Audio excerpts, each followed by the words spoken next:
মই হেমি মোহনে আপোনালোকক প্ৰথমে স্বাগতম জনাইছো। আজি মই উপস্থিত হৈছো মোৰ এক নিজৰ জীৱনৰ সত্য ঘটনা ক'বলৈ। তাৰ আগতে আপোনালোকক মই কিছু কথা ক'ব বিচাৰিছো। কেতিয়াবা বাৰু আপোনালোকে নিজৰ প্ৰিয়জনক হেৰুৱাইছেনে, বা নিজৰ প্ৰিয়জন কেতিয়াবা আঁতৰি গৈছেনে, বা নিজৰ প্ৰিয়জন মৃত্যু হৈছেনে? যদি হৈছে তেতিয়া আপোনালোকে কি কৰে বাৰু? তেতিয়া হয়তো আপোনালোকে নিজকে শেষ কৰি দিয়াৰ কথা ভাবে। আৰু মই বহুত লোক লগো পাইছো, তেওঁলোকে কয় মই জীৱনত কেতিয়াও বিয়া নোসোমাও বা বিয়া নকৰাও, এনেদৰে গোটেই জীৱন থাকিম। আৰু কিছুমানে নিচাযুক্ত বস্তু সেৱন কৰে, নিজকে তিল তিলকৈ শেষ কৰি দিব বিচাৰে। আৰু কিছুমানে নোখোৱা নোবোৱাকৈ কান্দি কাটি পৰি থাকে। আচলতে তেনেকৈ কৰা উচিত নহয়।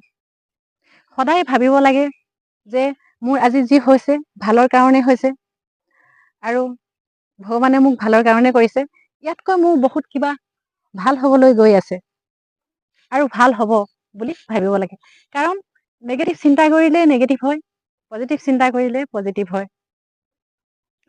আপোনালোকে যদি পজিটিভ চিন্তা কৰি নিজৰ জীৱনটো আগবঢ়াই লৈ যায়, বা এজন সুব্যক্তি হিচাপে প্ৰতিষ্ঠিত কৰে, বা এজন ডাঙৰ মানুহ হিচাপে পৰিগণিত হয়, তেনেহলে তেতিয়া আঁতৰি যোৱাজনে ভাবিব তেওঁৰ লগত মই নাথাকি, তেওঁৰ লগত বিয়া নোসোমাই বহুত ডাঙৰ ভুল কৰিলো।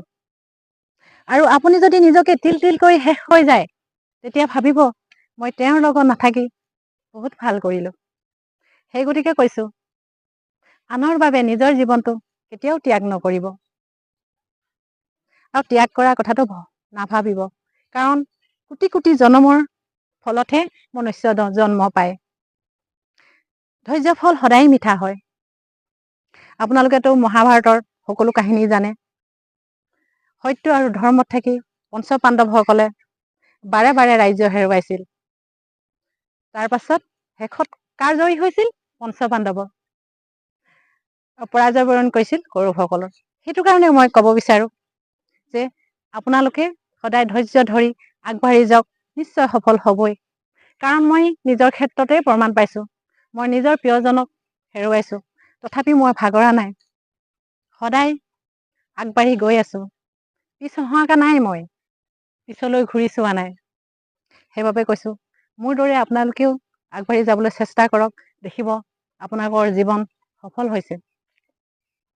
আৰু এটা মই আপোনালোকক ক'ব বিচাৰিছো যে আপোনালোকে যেতিয়া আগবাঢ়ি গৈ থাকে, তেতিয়া আপোনালোকে বাৰু কেতিয়াবা থমকি ৰ'ব লগা হয়নে? যদি থমকি ৰ'ব লগা হয়, তেতিয়া কি কৰে বাৰু? মোক কমেণ্টত জনাবচোন।